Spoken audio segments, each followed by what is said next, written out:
na bandeko ya libanda ya mboka diaspora parce que l'enveloppe tozo remettre tout à l'heure. Il n'y a pas seulement la contribution des affranchis à Awa, na ba affranchis à libanda ya mboka. Tokozo yo tamingite, to remettre yo officiellement enveloppe. Biblobi oyo loboko ya mobali epesi loboko moi c'est sengeli koyeba ngote secret ezaka na kati enveloppe oyo. Donc si on comprend bien, Papa Bozi Aza affranchi au Binomo Bomoni, c'est une star, Aza icône. Déjà. Donc aïe le rôle à Mundimi simple, aïe la galon était que on Aza star, aïe Mundimi, aïe ko ça la. Bien sûr, Mundimi, Aza Mundimi, aïe Wapambate, aïe Mundimi. Niveau au prophète Emmanuel Dodi Aza nango, Aza niveau à l'icolo. Aza niveau à l'icolo, Aza.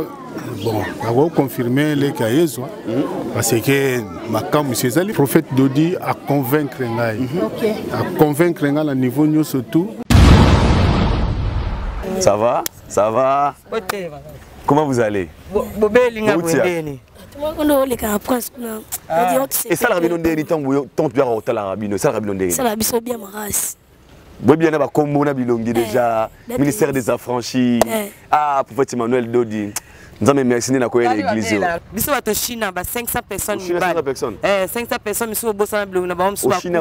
Il faut miséricorde des anakat, nous sommes à anakat, nous sommes à agenda. Vous comprenez? Il faut parmi. On a expérience. Mais 500 personnes.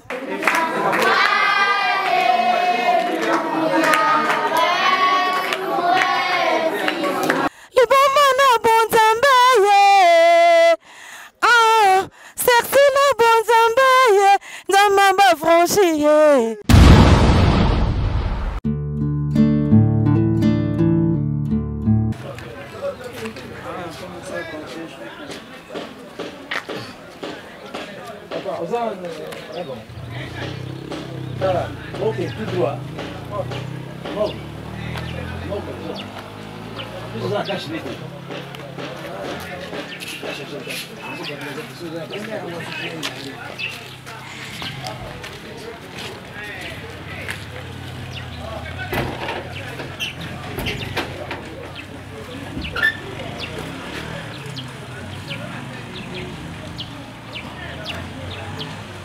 Bonjour et bonsoir chers internautes, vous qui nous suivez de partout à travers le monde. C'est votre Aider Bokola Yapembe certifié. Comprenez, nous avons le samedi, biso affranchi, nous avons 4 fois par an pour visiter bande konabiso orphelin na elongo na prophète Emmanuel Dodi Motonzambe, oyo un visionnaire, le messager Motonzambe, oyo alobake toliaka na bato baza bazapena mawa to sungara bango yango lelo tozabongo awa chez maman Coco comme d'habitude et sika pitwa kotala bango 4 fois na mvula et le zabongo mokolo na biso to décidaki mokolo ya le 25 max pour na roya kotala bandeko oyo bazan a besoin de songi na biso et je pense que tu y aura presque église moi quantité ya bébélé église des fois ça nous arrive ya bongo pena prophète yemoko mais tant que pas tinda biso tu ya ko sala mosala parce que tout ça oyo ezala à 20 tu auras pour un sentiment tu ya ka vraiment pour repasser un bon moment na bana wana ko sekisa bango ko pesa bango sourire ko lakisa bango que peu importe bazan na parenté peu importe bazangi ba boti mais biso ba franchi to za wana lokola bandeko na bango lokola ba parents na bango lokola ba ninga na bango ko pesa bango encore une fois sourire ko memela bango moi moke oyo to bongisaka pona bango. Moi je dirais comme ça un grand merci et puis félicitations à prophète Emmanuel Dodi pour l'orientation et pour cette très bonne vision parce que biso ba opé sur le droit ko luka ko ya remona ba orphelinat et ça parce que tu y en a les affranchis toujours courage ya ko sunga et puis ça biso courage ya ko kaba. Encore une fois un grand merci na prophète Emmanuel Dodi le visionnaire, il y a ministère des affranchis le moment toi awatra to limité to musika ubura matadi bala les cas tu es bon kota la bande on a biso ya ba orphelin derrière la caméra il s'appelle Marco Ngimi nasi Marco a reçu image ya hôtel la bandeko oyo tu na bango le pona hôtel la ba orphelin père salut Pour hotel là orphelin awa na kati ya manko kokotikela bango mwa muke oyo tobongisaki pour na bango na mokolo ya lelo sino si je suis comme ça avec Macron tout le monde tout le monde intervention il y a bande consultation comme ça ken puis na makizembe to mais ça boyana plutôt awa il y a plutôt azate vraiment ken puis na big up à toi frérot nous sommes de cœur avec vous nzelo tigrabi ya idor beaucoup la nzela nzambe lekinyoso ngande ko nazo nda toujours chemin wana parce que sans nzambe nous sommes avec des pasteurs nous sommes avec des sœurs nous sommes avec des frères il y a franchi oh tu na bango lelo awa ko partager mon moment ya sengo na ba orphelin na biso awa na kati ya Sandralina Yaka. Vraiment comprendre toujours très bien la question Sandralina. Bonjour c'est ça. Bonjour frère Aldo. Tu es sous le lot awana manko ko ser ça ngai comment l'éclat comment mon messeno. Normalement il y a un orphelinat, normalement il y a on a message dans côté libo. C'est on est comme on a ton prophète Emmanuel Dodi andima 4 fois na moko na année colère quoi repassera moment awana ba orphelin et c'est la ronde ni même Sandralina. Tala ka yeza muta miséricorde prophète Emmanuel Dodi mufukulu abatu. Ba bengele ka Jésus Christ menga na omona ka ye monde za Jésus. Et puis ba biso ba ko ya ba bengele ka Jésus Christ menga na bengele Jésus Christ mais na posa mwindu quoi. Bienvenue à la fondation pédiatrique de Kimbondo, le ministère des affranchis, ainsi que le prophète Emmanuel Dodi. Donc on va bienvenue. Bienvenue Toya kaka déjà 4 fois l'année. Oh sikoyo. Toye lisusu bokolemba biso de batala biso ba olemba biso te. Donc talaka yaza muta miséricorde yaza muta mawa. Tane toza botona na jeune sec alidor. Toliate jeune sec si alio maite nini te po biso batoshina ba 500 personnes. Biso batoshina ba 500 personnes mibali. 500 personnes miso bosana blonga na ba mso ba kufa toshina bango. Il faut miséricorde za na kati miso mawa za na kati biso bato ba gender. Vous comprenez? Bato ba beta bato ba musinzo. Il faut parmi on a expérience na. Tengana musinzo, tengana ba beta nga musinzo, mais ngani na shina ba 500 personnes. Na za muto ba gender. Sikoyo talaka bato basala mabebele ndeti biso donc miséricorde mawa ya nzambe za likolo na biso et ça te fait comment wana tozana sec toliate to mela te ni mainyelo ça te fait comment tangu lelo au na ministère des affranchis Sandra no betano musique Sandra nous arana Sandra na danger mais gu oyo et commission ya roya otalaka ba orphelin des fois na mono ya memeraba na wana bazana ba tamo ba to ba critique. Et ça, on est comment repartager un moment où on a fait les studios nationaux le bout na. Mais ça, on a bien pour na na église, il adresse bien église qui prophète Isaiah sola za mutinda meza mu ponami o ya tango oyo nzamba tindi wazo sala makambo wazo sala makambo na to monate mutu azo sala sec munoko ezo kauka mutu azo sacrifier nzoto ne pona batu na to monate mon ba église ezali soute na Congo. Église ezala moko les affranchis. Oh mutu soka yé a solution. Mutu soka yé allez venez. Bah orphelin babi dans Sandra. Bonjour mes frères. Ça va mes enfants? Ça va? Ça va? Comment vous allez? Bobelinga bondeni. Et ça la rabino ndeni tant tu as hotel la rabino, ça la rabino ndeni. Ça la biso bien maras. Boy bien ba kombo na bilongi déjà, ministère des affranchis. Ah prophète Emmanuel Dodi. Nous avons merci na koyela l'église. Na sanda kwa masa na bawa. O baza mapasa baza lisa. Ba ebina ba kombo ya batu bayaka parce que to mesana na bango déjà. Ce sont des orphelins. Les enfants au bazanga ba parents. Ce sont des orphelins. Bonne santé. Tu as quel âge maintenant? Moi, j'ai 15 ans. 15 ans. Baza 3 mapasa, baza 3. Baza 3 mapasa. Venez. Comment vous appelez? Comment tu t'appelles? Je m'appelle Bongongo Meshak. Meshak. Et toi? Bongongo Abedi. Bongongo Abedi. Oh, vous êtes de jumeaux? Baza 3. Oh, courage. Téléphone. Est-ce que vous avez un Sandra? Oui, c'est ça.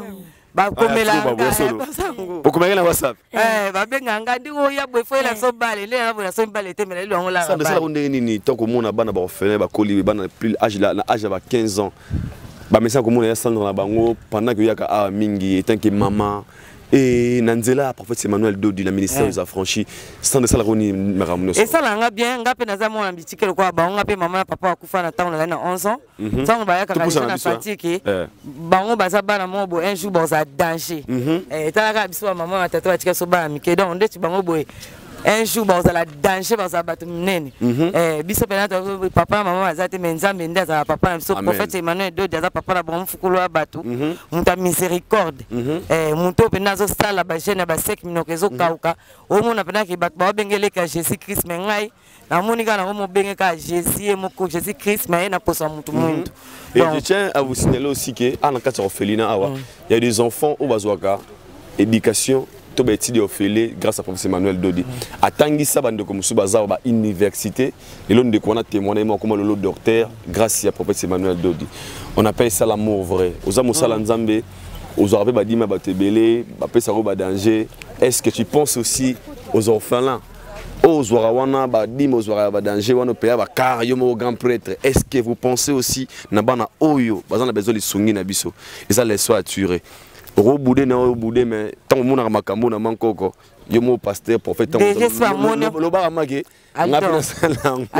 Déjà ba pasteur na. Tu te rappelles la bango raka. Ba mon ba 1000 fois déjà prophète Emmanuel Dodi chaque année mon 4 fois déjà mon ba 1000 fois. Et puis tu y a un ndenge mais bango baza ba ta miséricorde, baza ba ta mawatene prophète Emmanuel Dodi oui. Bon, jamais la maman Coco. Bon, stade, il faut qu'il y a beau, ça le prophète Emmanuel de Salango, il faut ça miséricorde. Au monde de la sec, Léon of Salabino surprise, dans un studio, c'est mon ami Bimalo, non, un belabino pour na bosse là. To beta danse ngavino. Et ça revient sur le moni, tu es à la binoé. Tu m'as quoi, maman biso. Waouh, il y a solo. Pour Sandra, maman biso veut comme ça Sandra. Ah, Sandra, Akufa. Ah, paix à son âme. Il y a solo. Ah, c'est profond. Ah, c'est profond. Et on a dit bon, on a dit que on a commelanga na WhatsApp, va commelanga. Ah, donc je suis votre maman, hein. Donc gapé na zabuna maman va pauvre ba na ba kufa. Courage, hein? Ngapena maman pauvre ba na kufa mais bino pena boza bala na ngai vraiment. Je vous aime beaucoup, hein. Na sala tout le temps quoi. Donc est-ce que tu là vient na biso mundele ya italien. On prend. Donc tout sur national à Makongimi. Tout sur la passé kuna to. Talaka lido na episode prophète Emmanuel Dodi m'a envoyé nango ngana eba ka mbule za bénédiction hein. Oh, tout ça accompagné. Viens nanga bozi. Père bozi. Talaka mutu. Aujourd'hui, fona quitte na terrain et je dois vous accompagner. Tout ça bouya. Fona moi rapide car après quelques minutes. Bonjour Papa Bozi, notre star, l'icône, légende de la musique à Congo. Bonjour. Bonne santé. Bonne santé, ça bien. Papa Bozi, le tomonio awa na orphelinat Mankonko. Oye yo moko temoye elongo na les affranchis bana prophète Emmanuel Dodi. Et salut Sengoni, qu'est-ce qui vous a motivé? Il y a quoi accompagner les affranchis, affranchis, il y a quoi otala ba orphelin moko lelo ya samedi. Et ça normal. Et ça normal tant qu'on a déjà la catch les franchis. Au nyoso et l'Obama. Au nyoso et malamoana. Tous obligés faut tout participer. Donc nous avons ajouté belé zaté mais il y a un principe. Donc si on comprend bien Papa Bozi Aza affranchi au Binomo Bomoni, c'est une star, Aza icône. Déjà. Donc aïe le rôle à Mundimi simple, aïe la galon a été que on a star, aïe Mundimi, aïe qu'on la. Bien sûr, Mundimi, Aza Mundimi, aïe wa pambate, aïe Mundimi. Ok, papa. Comme ça, on va procéder. Hermo, la comprenez? C'est Bozi Ana. Icône. Légende de la musique à Congo. Mais, à l'obinaïe, le coup la Mondimi affranchi. Par les grands messagers qui nous invitent à ne pas négliger les actes, les œuvres et les actions de la miséricorde qui fera de nous des hommes bien-aimés de Dieu. C'est pour cela que nous sommes là, pour honorer le vrai Dieu, le véritable, qui en lui n'y a pas la méchanceté, en lui n'y a que l'amour. Et dans cet amour-là, où il y a la manifestation de la miséricorde, qui consiste aussi à visiter les orphelins. C'est ce que nous sommes venus faire. Voilà pourquoi nous disons merci pour cette révélation, parce que nous sommes de ceux-là qui ont bénéficié de cette grâce et qui vivent avec les bénédictions, les richesses de cette miséricorde. Avant de faire quoi que ce soit, nous voulons nous abandonner entre tes mains pour que tout ce que nous allons faire soit en l'honneur de ces dieux-là qu'on appelle les miséricordieux. Soit le maître de cette visite, de cette assistance réservée aux pauvres ou aux orphelins de l'orphelinat Maman Coco. Nous laissons le début jusqu'à la fin de notre visite pour ton nom, pour ton honneur, pour ton œuvre, pour tous les enfants qui ont obéi à cette voix, oui, révélée par ton serviteur, le prophète Emmanuel, que nous prions et nous disons Amen. Amen.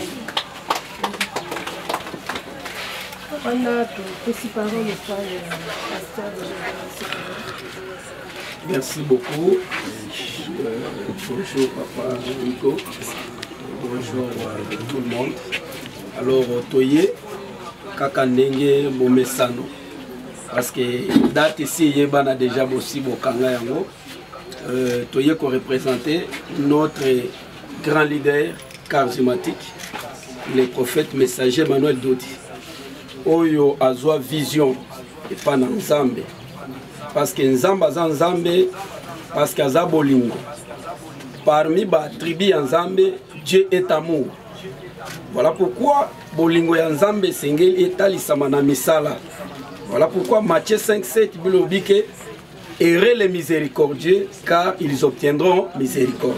Et sengo na bato yo bayokela ka ba mususu mawa, Nzambe pe ko yokela bango mawa. Nde prophète amemi mawa ya Nzambe kati na ye, mawa wana etindi a manifester misala. Voilà pourquoi toye lisusu na date parce que ratakate date le 25 mars toye pour toye ko représenter mutu ya mawa o babengi prophète messager Manuel Dodi. Na mawa na ye il faut atala babola, atala bana bitike, asala misala ya bolingo. Nde toye na délégation munene o ezali lingomba na bande ko mususu omona wango pour la première fois ba s'associer na biso na bande ko ya libanda ya mboka diaspora, parce que na enveloppe tozo remettre tout à l'heure, il n'y a pas seulement la contribution des affranchis ya awa na ba affranchis ya libanda ya mboka ba o bazana mitema malamu, même des volontaires ba o bazana mitema malamu ya kokota na vision munene oyo Nzambe apesa ki prophète Emmanuel Dodi atalisa bolingo na ye na bana bitike na basi bakufela mibali na ba oyo bazana kati ya pasi. Nde toye ko assister lisusu bana na biso na orphelinat ya Kimbondo otalisa bolingo oyo mosakoli ya memi kolekela tango oyo. Voilà, toye na date ya lelo toza ko remettre au nom de notre chef spirituel, le leader charismatique, le prophète messager Emmanuel Dodi. Comme on a le lot, toye na enveloppe où est consistant. Parce que chaque fois tozoya prophète azoba qui s'azomata toujours. Au monde a même mbongo ye le lot, ezali susu ebele koleka ba jour yoti koleka. Quel que soit le moment difficile ou pas, parce que prophète azo sala misalo ya mawa na intérêt mon côté ya batu ya mokili azo sala yango na intérêt ya lola. Parce que récompense na biso ko takaka na lola. Talatina tokolembaka te. Même si na biso bana na biso va continuer na misala ya bolingo. Alors au nom de notre chef spirituel, le prophète messager Manuel Dodi, au nom de toute la communauté des affranchis de l'église universelle pentecôtiste charismatique, tozo remettre yo enveloppe o ezali fruit ya misala ya bolingo ya lingomba ya ba franchi na ya mosakole Manuel Dodi pour na kotalisa bolingo wana envers bana oyo na musala munene ozo sala pour que bana ba continuer ko vivre lobby ezoya bana oyo ba ko remplacer biso kati na bana oyo ba kozala ministre ba kozala ba pasteur ba prophète ba ngonde ba kokamba mboka talatina tokozwa yo tamingi te to remettre yo officiellement enveloppe Bible lobi oyo loboko ya mobali epesi loboko ya mwasi esengeli koyeba yango te. Secret eza kaka na kati ya enveloppe oyo. Yo moko kofongola montant consistant oyo kosunga bino en attendant toya lisusu na mois de jours. Nzambe tata apambola yo na mosala ozosala mpe apambola bafranchi nyonso bakanisi bana litike. Merci beaucoup.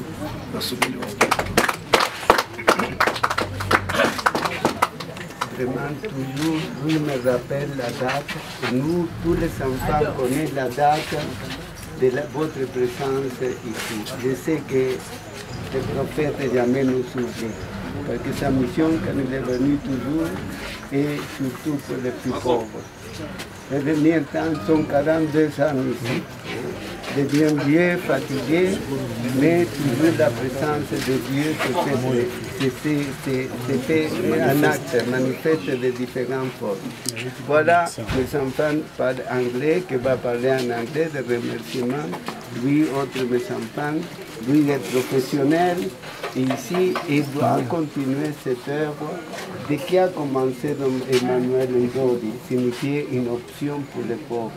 Tout ce qui est là appartient au Congo. Mais s'il y a tant de gens de bonne volonté, pendant 42 ans, en commençant à Mamakoko, et qui étaient des grandes femmes qui ont donné la vie ici, qui sont enterrées dans notre cimetière. Par amour, amour à Dieu. Et les missionnaires, toujours, ils meurent dans la terre de mission. Tu abandonnes tout, et c'est tout ce que toi tu as. Donne aux pauvres et suive-moi. Le prophète a fait le même. Et vraiment, toujours, je n'ai pas dit des paroles n'importe quoi. Je le sentais parce que lui me rappelle, chaque fois, je sais les dates, mais lui me rappelle. Et toujours, nous avons des images de lui ici, pour rappeler qu'il y a des sommes, grandes sommes, qui pensent toujours à ceux qui sont plus petits. Il m'a appuyé que là nous prenons l'âge, la fatigue, et vous devez continuer cette œuvre de loin ou de près. Les enfants vont dire quelques mots en français, lui en anglais, parce que tous les affranchis du monde peuvent écouter aussi. Bonjour à tout le monde. Nous sommes tellement heureux de vous recevoir à nouveau chez nous. C'est déjà une habitude. Nous sommes déjà familiers. Et de cela, quelques jours, on n'avait pas de vivres frais ici, de poissons, de plus rien n'avait pas. Le Père nous a dit de contacter un peu des gens. On a essayé de contacter, vu que la misère est un peu partout ici au Congo ces temps-ci. Moi j'ai dit au Père, patientons seulement les 25 les affranchis vont venir. Nous allons avoir quelque chose. Il m'a dit, ok, nous attendons seulement. Aujourd'hui, vous êtes venus chez nous. Ces temps-ci, la Fondation traverse des moments très difficiles. Très difficiles. J'ai l'impression, en prenant l'âge, les choses deviennent encore plus difficiles pour le Père ainsi que pour la Fondation. Alors, le prophète Emmanuel Ndodi et tous les affranchis du monde entier qui nous soutiennent tous les jours, nous vous disons un grand merci pour ces grands gestes d'amour et de générosité. Les mots sont tellement insuffisants pour signifier ou montrer notre amour et notre joie que nous ressentons à ces moments précis. Mais vous êtes parmi les plus grandes familles qui nous restent. S'il vous plaît, aidez le Père, aidez-nous à construire cette œuvre. Moi, je suis venu ici trop petit, et là, je pris de l'âge, je suis en train de grossir. Personne ne croira que je suis orphelin. Je reste à l'orphelinat, si je ne le dis pas en tout cas. Je suis en train de grossir. Mais j'ai des petits qui sont là dans des couristes, qui sont là dans des lits, qui font l'école maternelle, primaire, humanité, qui ne sont même pas arrivés où je suis arrivé. Avec la situation actuelle de la Fondation, il y a des fois, nous nous posons beaucoup de questions. Est-ce que ces enfants vont atteindre un niveau où ces enfants vont finir leurs études? Alors pour que cela se réalise, vous devrez seulement nous soutenir, prêter main forte à ces filles, papa qui a pris déjà de l'âge, notre ange, je pourrais dire, qui souffre intérieurement, qui souffre beaucoup. Nous vous disons un grand merci. Nous sommes déjà habitués à vous recevoir tous les jours ici. Aujourd'hui, je profite pour vous dire au Père, s'il faut même construire une maison ici pour commencer à recevoir aussi les gens de la franchise, ça serait aussi important. Parce que ce sont nos papas, ce sont nos mamans, ce sont nos frères en fait. Que Dieu vous bénisse abondamment. Nous n'avons rien à vous donner, rien que nos prières et nos remerciements sincères. Et je ne vais pas non plus monopoliser la parole, je laisse à mon frère exaucer. Shalom. Shalom. We are so happy to receive you between us. because you always consider us as your brother, as your sister. We are so happy about this because we are not feeling as we are abandoned. We already think about you, we pray for you, and we'll let you up into God's hands. Be blessed by God. We are so happy, and we can even now try to explain what we are feeling inside, because what we are feeling, it does not have any word to be explained. But we are so pleased, we are so happy to receive you as brother, as father, as mother, as our members' family. We are just letting the Almighty, the God, be bless you about whatever you're doing, about each kind of problem that you can have. And also we are trying to say, as you are helping us, we don't need anything to give you back, except of our prayers, except of whatever you can need us to give you back. Anyway, in your houses, in the church, if you want people to give you a hand, to help you, just try to call us. This will make us be happy, and this will make us feel proud also, because you are not just coming to help us, but it's already a family. We are trying to help each other. As God say, share love. It's the most important thing that we have to do in our life. Let God bless you, be blessed, and let the Almighty protect us. God bless you. Amen. Yeah, like I said, we are so happy to see you again, especially me. You know, this is like our home now.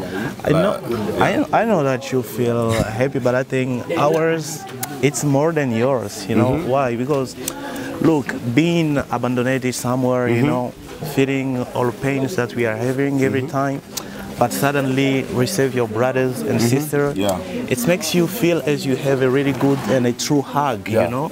I'm not talking about a kind of hug, I get you. It's I get you. a loved one, you know. Something coming from your heart. Yeah, right. This is how we are feeling it when you are coming up in house, you know. It's not something just being taking and especially for me, I can say, you know, it's just not about money or about what we came with. It's not about money. It's about the love that we came to share with it's you. Not something so physically, you know. It's something. On anglais, boss, on prophète Emmanuel de Dieu.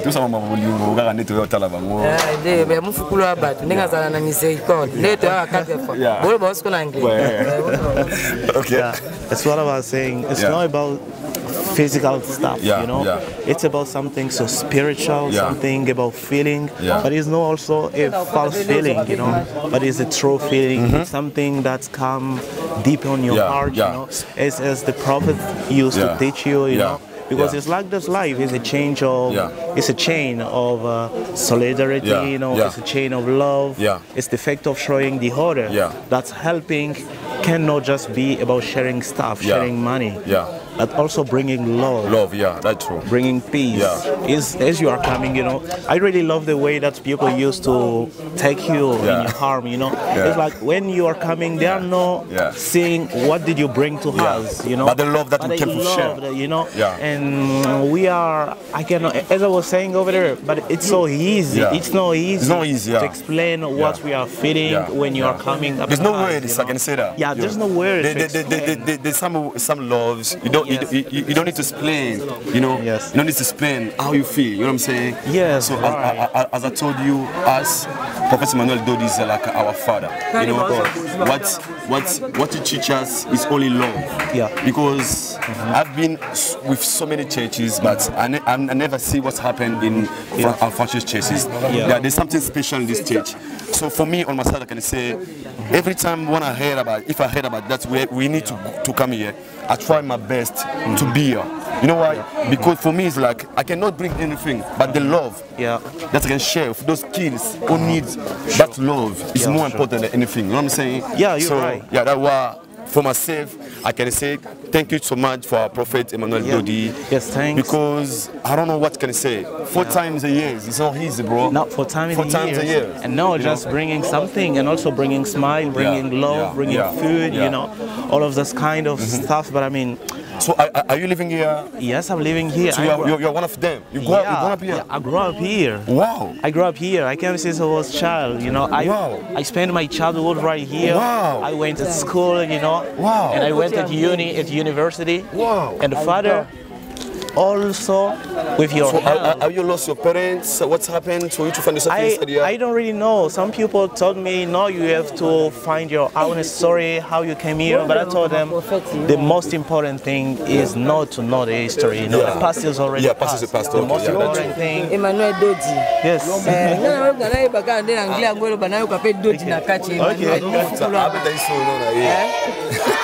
What?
bakola na se ya mawa ya nzambe.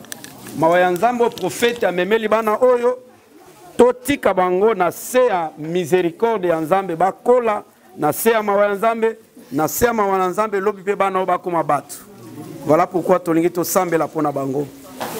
Santé na bango kokola na bango vie na bango ezala na se ya mawa.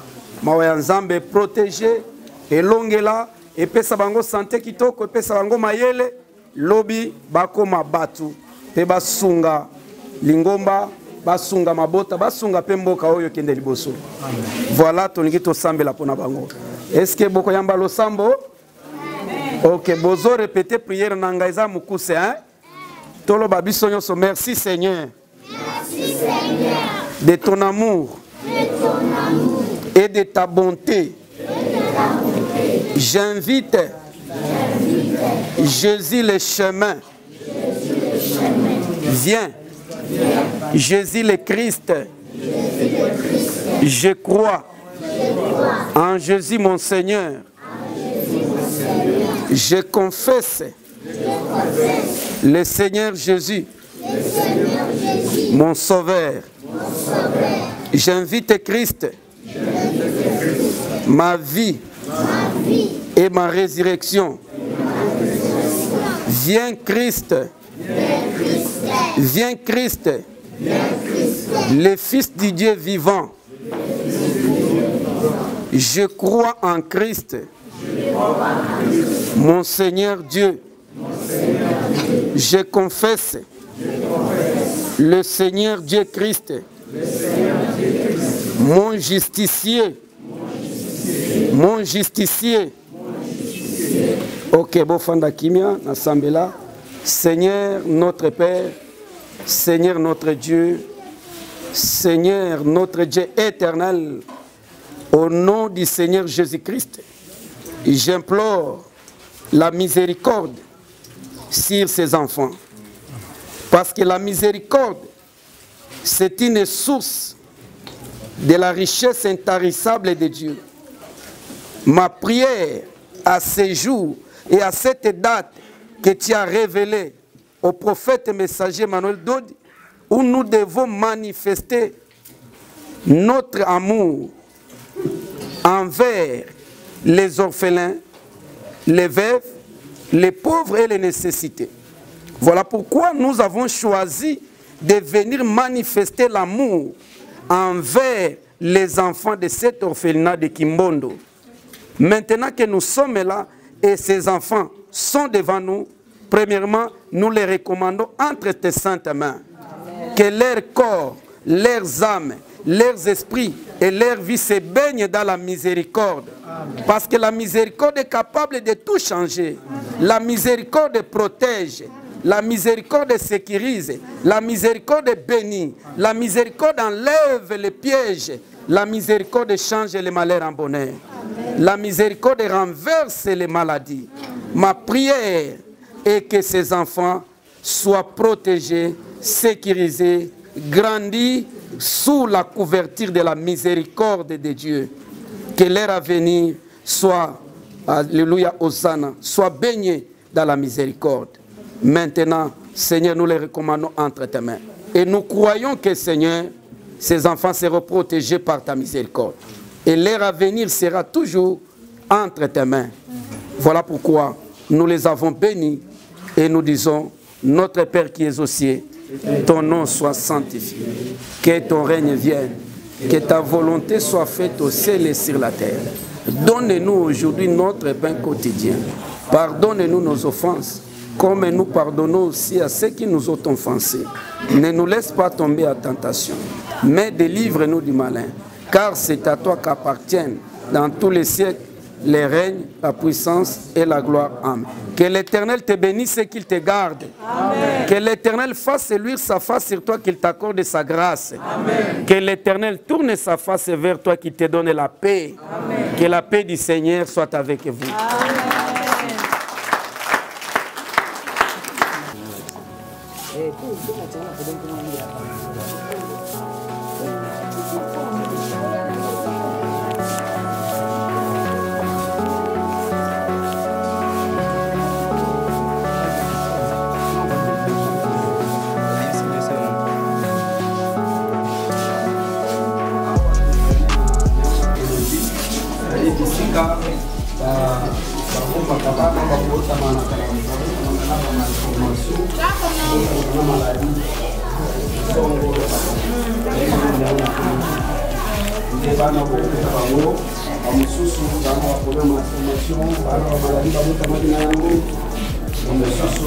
moyen koteleleza te ya kotamboleza te ndomoni oyo azali moko aza na problème ya santé ezokangisa ye bazolala parce que bazozwa ye na batraitement na basoin.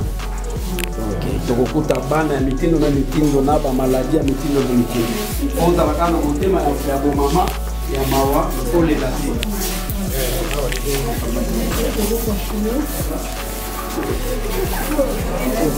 Continuer, nous avons une anthologie d'ici quand d'autres bana problème de santé, la maladie, la malformation, non seulement la problème de santé, mais dans la de 0 à 6 ans à 6 ans ici. 180. Donc la awa, donc la awa.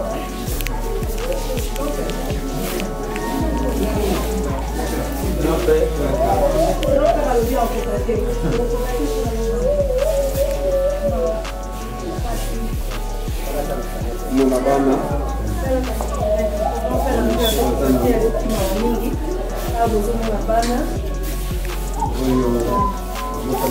problème de santé atambolaka te batelemaka te afandaka te nyonso ya bango eza kaka na position wana kolia nyonso na bango eza kaka komona souffrance ndenge bana bazosufrir soki mpe oye mpe koasiste bango nzambe wana kokisa mpe mawa likolo ya bino yo peut-être yo kozala na bana no baza bien bana na bonne santé bana problème moko te ya santé mais tala bana ndenge baza na bacondition déplorable bamosusu baninganaka te kaka position wana kote ya botama kaka position bachangeaka ye kaka bacondition.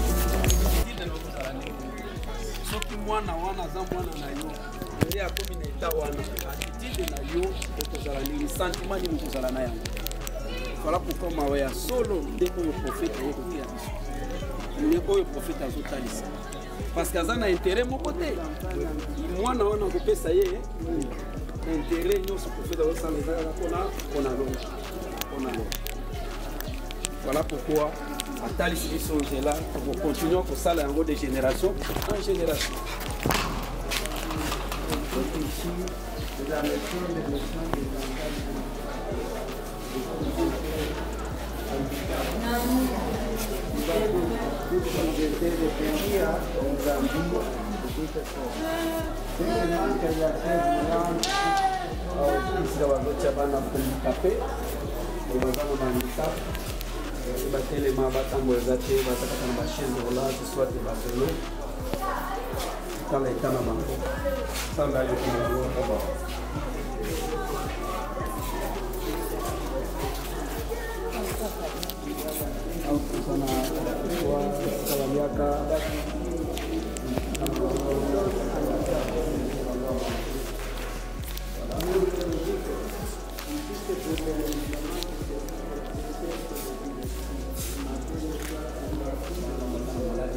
Je pense que beaucoup de la binomoro, la chambre, la condition, bano bazo vivre na yango awa. Et awa tu es bon on est ba yambara biso les enfants ba organiser moi mini concert na roloba et tu passeras un bon moment na bango bien obligatoire non seulement pour leur donner à manger ou bien à boire ou bien mbongo ils allaient aussi ko kabula bolingo na bango nous en anglais sharing love with them, you know. Like I always say that bolingo le kinyoso. Et un grand merci encore une fois à prophète messager Emmanuel Dodi parce que koleka moment na bandeko oyo eza meilleur cadeau bazana ngo besoin. Ce sont des enfants bazo vivre sans bas parents. Ils ont tika bango moko lokola bana bitike mais tant ba mona ka biso ba opembe na bango et ça leur rappelle de bons moments. Ils ont musu ba mona ba parents na bango te mais tant ba mona ka zo bengo papa zo bengo yaya et puis ça ka bango pe sengo et to copiera mama malamu. Et moi je dis encore une fois un grand merci na prophète Emmanuel ainsi que tous les affranchis oyo bakani sara bandeko oyo 4 fois na année et yango nde bolingo makongi mbisika tozali comprendre que sœur Sandraline na lobi abomelaki bana cadeau monene. Nous voyons que la banque, quand on a Sœur Sandra, on va qu'il y a une surprise dans la bana, beaucoup à l'élo. Sandra, je tiens à vous signaler que Sandra est dans le studio. Album ça single nae, sexy na Katina Bonzambe. Liboma na Bonzambe. Loba oza exclusivité na ngo extrait na ngo. Déjà dans le studio, ma bonne ma banga, obenga ngai, oza pour ça dédicace. Oui, déjà ici la mardi. Aussi en mardi, d'être aussi déjà son. Sœur Sandra, vous me l'avez banani lelo moko alelo. Bana ba embela biso trop, lelo pe ngana embela bango na binela bango moi na podium, ba petango bazapa, on va mata ya liboma na Bonzambe kaka ba yoka. Studio est déjà bien. Studio est déjà bien donc à partir déjà ya mardi studio sili. Bato ba benga ko batungisa ko pona mabanga.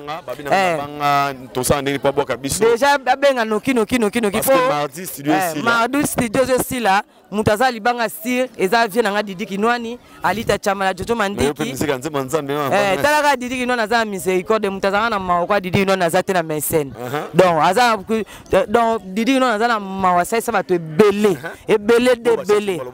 te ngala aza na Didi Kinwani aza alita chamala jojo mandiki baza na miséricorde mawa donc to ça bon plaisir merci beaucoup Saxon notre banité ne banité oh mais c'est banité déjà oh et bani déjà te.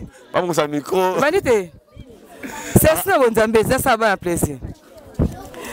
Ay bota à côté, te bota la te. Bino bo yembela bisoti. Ngapelo no sa bino surprise po. Nzembo na sex na Bonzambe, liboma na Bonzambe zo bima. Bolingo yo kango. OK.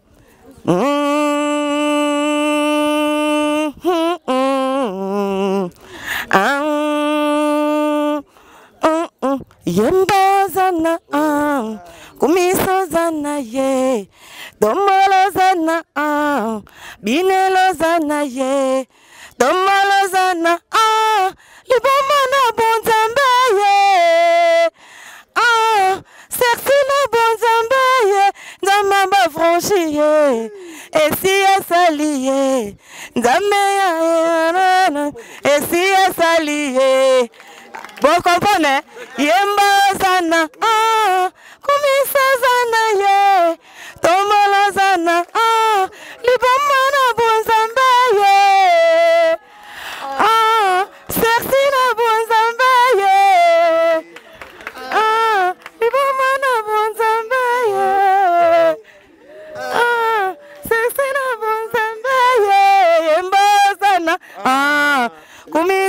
sana tombolo sana dendela nzambe dendela nzambe bon na fait bino surprise so bimi na la bino boki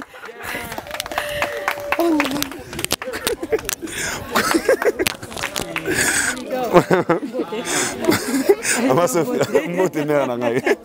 Ebike wawa. Donc ça on a 500 ça l'a plaisir. Na mona raser na biso a outa vraiment na terrain wana. Koko na terrain on ngamba nzambe et puis exprime toujours ba joie na ye de nous montrer que nzamba leki nyonso. Omoni bana oyo baza bana bitike kopesa bango ne fils que sourire ezo compter mingi pa nzambe. Et lui toi pour na accompagner vision pour ya prophète Emmanuel Dodi. Donc ça nga plaisir comme ele kobina donc et ça nga bien. Merci beaucoup. Siko tozo ke depa ya grand-père. Boziana wawa. Boziana tokoma. Tomona makongimbi. Topusana wana. Tomona grand-père Boziana. Wazali légende icône ya musique à Congo. Komona awa ko accompagner biso na zokene banda bina ngai na ye lokola affranchi, na ye lokola starté, na ye lokola mundibnes na ba affranchi. Légende icône papa Boziana. Ça londe ni tango tamboli komona condition bana bazanango yo étant que affranchi peut-être que en fait comment dirais-je moto normal en fait moto simple na au Congo parce que vous êtes une star d'abord. Ebige makambo na moni awa eza makamu ici. Eza makamu ici mais ebi to loba que basali ya nzambe bazebele ba titre kili mais le prophète Dodi a confirmé le titre. Je le confirme parce que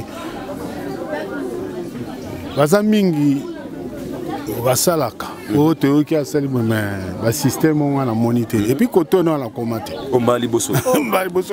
Donc na moni ba réalité moko ele kelinga. Donc niveau prophète Emmanuel Dodi azanango eza niveau à l'écolo. Eza niveau à l'écolo aza bon, on va confirmer les cahiers parce que makamu c'est ali bato belé basé belé to moni to yebi mais bazo sale le côté muto azana motema mawa azana motema ya mawa non nazangi maloba grand-père namoni okoki kokota te place bana bazibotama na malformation eza pona nini nga tout d'abord naza fragile. Naza fragile na komona makambo ya bien. Oya pasi na komona te et ça la ngai bien te après. Raison yango wana. Donc on y prophète messager Emmanuel Dodi ye moko kitakati awo ayiko la miséricorde na pona ngolo bini. Il y a un niveau na biso sauté. Il y a un niveau na biso sauté, il y a un niveau likolo parce que niveau ya zala ngo za niveau ya bango na bango ba Yezu, ba Moïse, ba nani ba niveau wana. Ba niveau na bango biso sikoyo to lobanini. Donc à clôturer ma solo. Alors grand-père, tant que vous avez un niveau, moi c'est ce qui m'éthique. Est-ce que vous avez aussi la chance de parcourir quelques églises ou quelques pasteurs où il y a une différence de voir leur niveau différent au niveau professeur Emmanuel Dodi? Na kota rakutute. Oh, ngaika église on a koti, il y a pasteur, il y a prophète Emmanuel Dodi. Na kota rate. Oh, ils sont mon rien na kota rate. Au côté quand même balamo. Troisième, quatrième fois, on a l'église. Donc, le prophète Dodi a convaincre à convaincre à niveau nous surtout parce que moi nous avons observé parce que déjà mingi ba bebisa alors to se retirer mais banda na komi et pas franchir on a moni pina ba solo fanda ils ont un niveau à l'école et c'est le baptême je pense. Pourquoi pas? Si il y a baptême, tu auras baptême. Parce que nous avons besoin, tous à la penza, bien, non? Voilà. Merci beaucoup, maman Sophie. Papa mon côté avant de pember il grand-père. Ouais. Azoni saka mon tout temps grand-père à l'obéi na kota l'église. Tu as confirmé bisoko to mon chaque fois zoya mbote papa. Mbote maman nangai. Tomoni ozoningisa mutu ta grand-père azolo bakena na kota l'église mususu te ezamba liboso kota l'église. Ah oui donc parce que ça qui problème à ma kasi pour nous un avion. Donc déception soit pas pasteur. Na habité bon, ce qu'on a la bête na robeta bon les autres dépend de donc ils a sous la déception. Donc depuis 82 tilelo. Église à Liboso toya awa. Et puis dans le but kende na sa propagande yaka okomona. To sambeli trop mais autres aurait pas Emmanuel prophète de les messagers. Tout qui est au monde. La seule élève va venir m'y vers Liboso, elle vient, il y a Liboso et voit. Aïe. La seule cas W, tu es navier. Et quand il vient, tu as vu ultima campagne les lots la tongo, na PC programme la boutou. Viens aux gens la parler, viens aux gens la parler pour que les staff mais pour ton église. C'est profond. Et puis tu comme Liboso ba tu sur la 8h.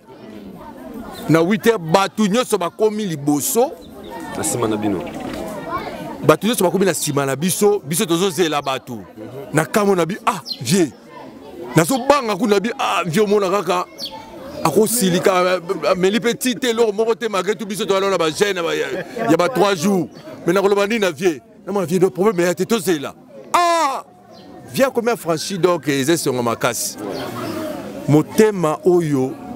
Les messagers à Zalango, ils ont fanatique. Ils ont des sentiments.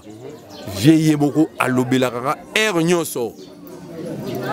A tout nabi mais est-ce que Koya ngabi en tout cas nazo souhaité ayate.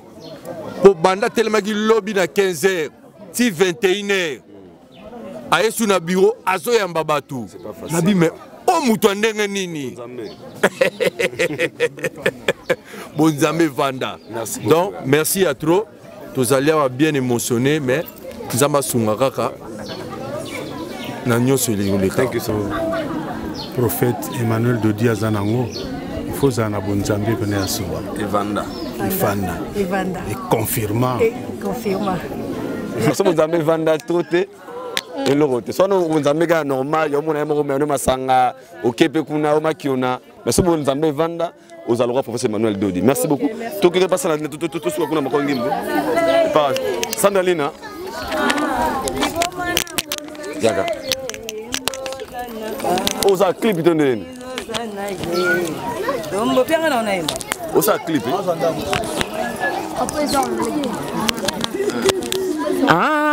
Liboma na bonzambe ye. Sexina bonzambe ye mbozana kumisozana ye tombolozana kumisozana ye binelo nzamba libomana bonzambe ye ale sexina bonzambe ye nzamba ba franchi ye esi asali ye nzamba ba bola ye et si a salié, Nzamba borfelin, et si a salié, Yembozana, Kumisozana ye, Tombolozana, Libomana bonzambe ye, Sexina bonzambe ye, allez, Bomana bonzambe ye.